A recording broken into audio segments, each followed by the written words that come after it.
Good morning. Welcome to the sixth and final webinar on social impact. What we're going to be looking at today is how to prepare your report and then sharing this. So today is really focused on, once you've been through all the other stages, you've collected your data, what do you then do with all this wonderful information that you found? So one of the things to do once you've done all the collecting of the data is to look at how you're going to analyse this data. And it isn't as difficult as it sounds. So if you've surveyed a lot of your clients or beneficiaries, then with all the information they've given you is to start to summarise that and look for themes and patterns in what they're saying in order to identify what the main outcomes are for that stakeholder group. And once you've done that, then you can start to include that in the report. And you can also potentially go back to some of these people if you've got their details and get case studies and more in-depth information that you can include in your social impact report. But really what you're looking for in terms of your social impact report is what's worked well.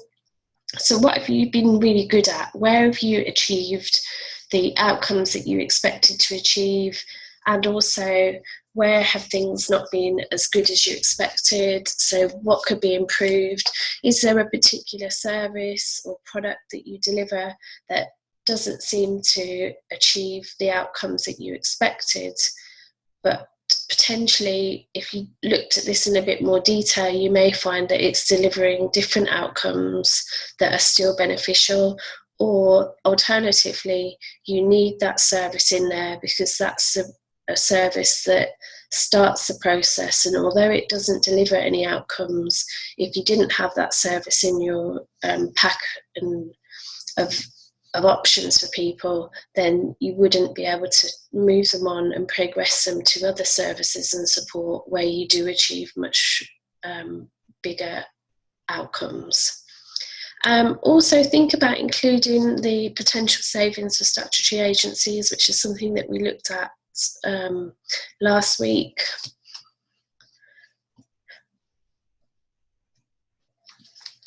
And then in terms of how you actually formally report and share the information, this could be initially shared with your staff team and perhaps your board in a meeting where you present the findings, or if you're having an open day or an event, you could share the information there. You could produce a formal social impact report. I'm going to show you some examples of these in a moment. Alternatively, incorporate it in your annual accounts and report.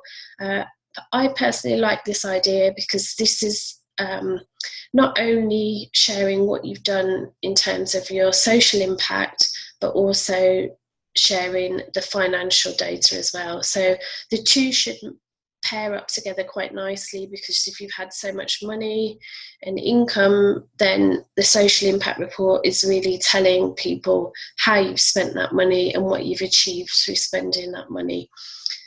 So in effect, reporting on your triple bottom line through your annual accounts and reports. And this is something that in future is going to become more widespread, because there's a lot of work being done at a government level to encourage businesses and organisations to report more widely on their social impact and their corporate social responsibility. So it doesn't hurt to start doing this now, and remembering that, of course, to include not just the social impact, but also your economic and environmental impact at the same time. So you've got all of those elements in there. You could also use it in your marketing materials and funding applications. One of the things that I like to do is, once you've worked out what you've actually delivered and achieved through a particular project, is to then think, when you're applying for more funding or grants, is to do a predictive social impact. So predict what the outcomes will be that you'll achieve through them giving you this amount of funding, and also potentially to predict what these savings are for statutory agencies as well. So that's another option that you could include in your funding applications to really show the added value that you can deliver. Obviously, the other thing you could do is create case studies and include some highlights on your website as well, if you want to, of what you've got from having done the social impact exercise. What I've seen where people have done it on their websites is that they've tended to use a case study kind of format for those, or alternatively they've highlighted the financial savings that they make, and or if they're an environmental organisation, and it's much more focused around the environmental changes that they've made. Okay, so in terms of the format of the report, the typical contents that you should include are the scope of your impact report. So this is really going back over where we started at with the first webinar 6 weeks ago when we first started talking about this, and in your report identifying what you're actually going to focus in on in your social impact report, including your methodology, so the way in which you've collected your data and survey information, and then going through your mission, values and objectives, which you would have refined through this process, identifying all your stakeholders and confirming if you've consulted with them, and if you haven't, the reason why you haven't consulted with them, and potentially if you're going to consult with them next year or in a later year in terms of your social impact reporting. Then you go into the feedback on your different services and the different areas that you consulted on. So this is much more the social impact reporting. Then you've got your economic impact that you'd report on, your environmental impact, then your summary or conclusion and areas for improvement, and finally your future impact reporting and measurement work that you're planning to do. So those are typically the sections that you'd get in a full social impact report. Obviously, if you're incorporating it into another document or including it on your website or in marketing material, then you wouldn't necessarily include all of those different sections. You just pick highlights from them to include. What quite a few organisations do is they have the formal report, which is often quite long and wordy, and then they do a more glossy version of it that they use for marketing with a lot more pictures and images and less words in it.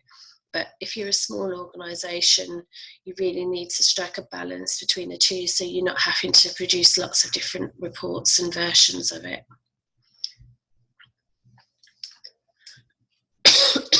Before we move on to the next steps, what I want to do is just show you some examples of some social impact reports. So let's just find the website. Okay, oops, that's wrong. Here we go. Right, so this is a social impact report. I've just literally went on Google and typed in social impact report examples and clicked on a couple, so you could do the same and find some examples of social impact reports.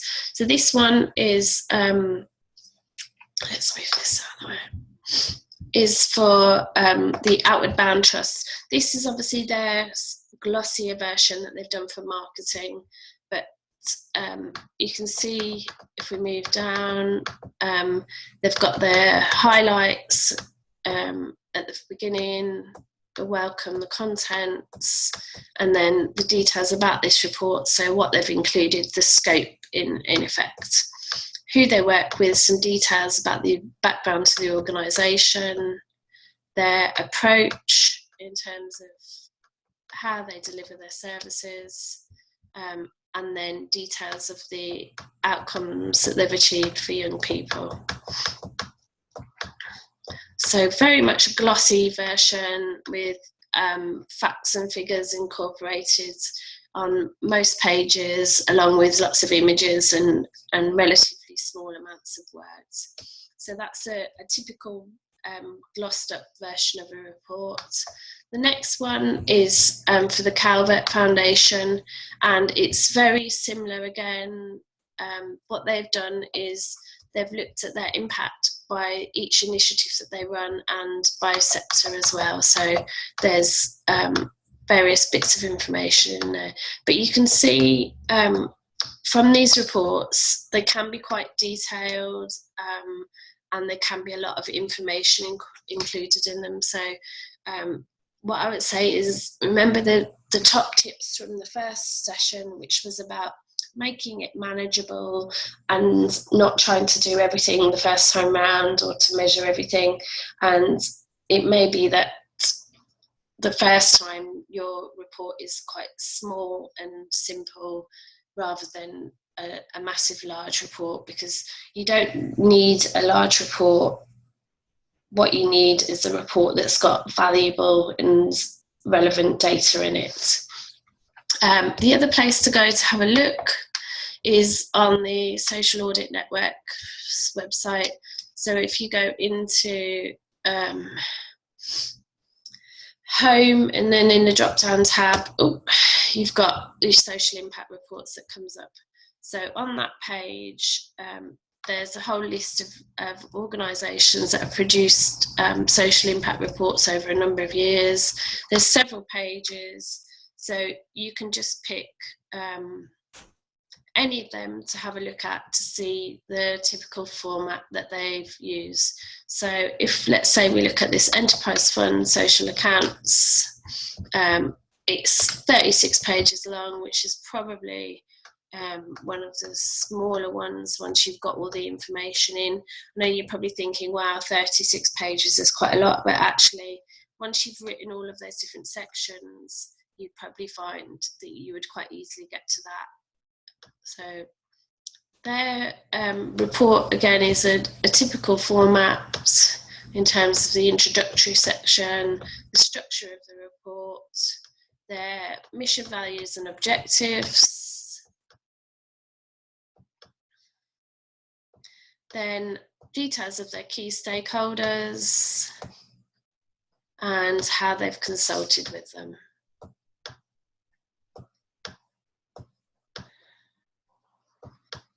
And then the scope of the report, so what they've included in this year's social impact report, where they got their information from, and then finally the actual section where they do their reporting on their different objectives. So depending on what you said your scope was, you may only be reporting on specific objectives, or you may be reporting on all of them if you're looking at a particular project that incorporates more than one of your objectives. And then there's a section for each objective by the looks of it in this report with some charts. So quite a wordy thing. I'm just scrolling through to get to the next bit of the report. So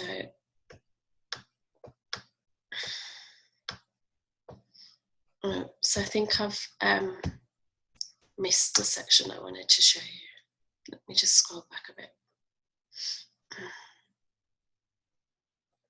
So section 10, stakeholder views. They asked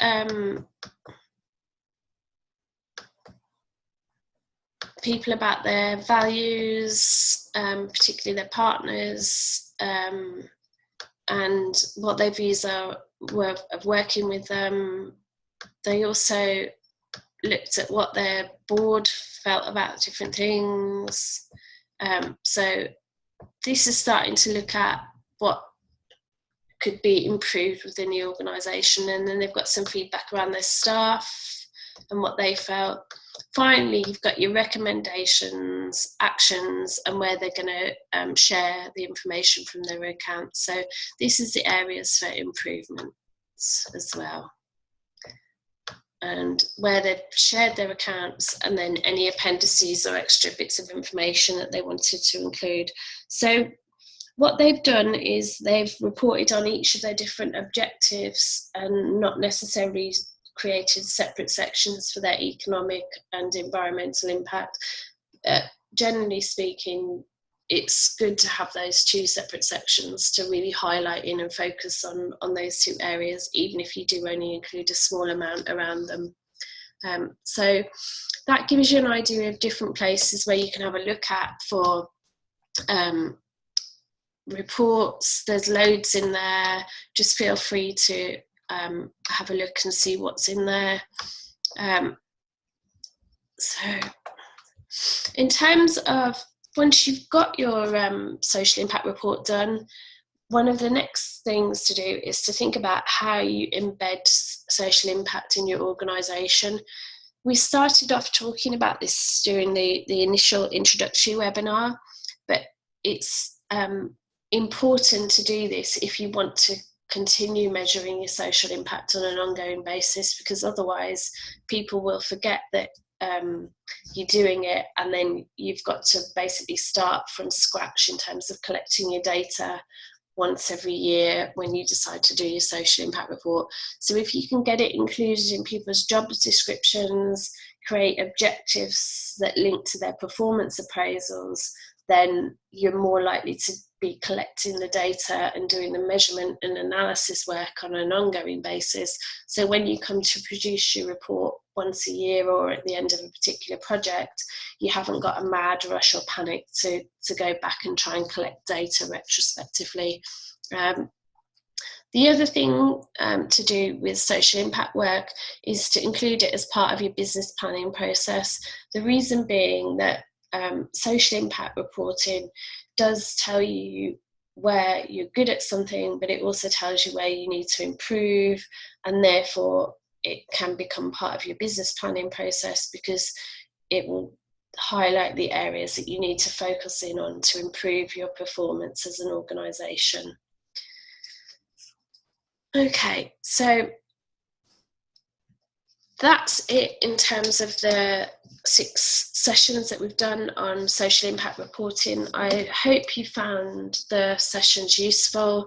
If you do have any questions or need any further information or support with doing your social impact work, then you've got my details, my email, heidi@heidilfisher.com. And you can also submit an inquiry via the website, heidilfisher.com, or alternatively give me a call, and I'd be more than happy to help you with any questions or queries you have around your social impact, or alternatively social return on investment work that you're looking at if you wanted to just specifically do that. But thank you very much for participating over the 6 weeks, and have a very good rest of the day.